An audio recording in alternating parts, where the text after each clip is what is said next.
always ita nagagamit og headphone.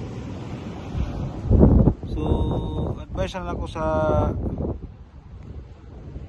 o katong ganahan maggamit og headphone og metal detecting, mas gwapo mag headphone guys pa sa naamo sa dagat, kapit sa dagat kay noisy man gud ang dagat. So mas pintaha ang magamit og headphone kay madungog nimo mga hinay na signal o dali ra nimo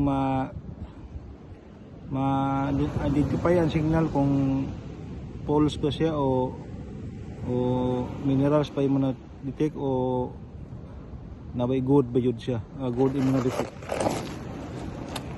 So mao yun guys, no, always ko nakadala og headphone pag nag-metal detecting ko sa beach. So kato lang guys, so magsuko na ko sa pag hunting.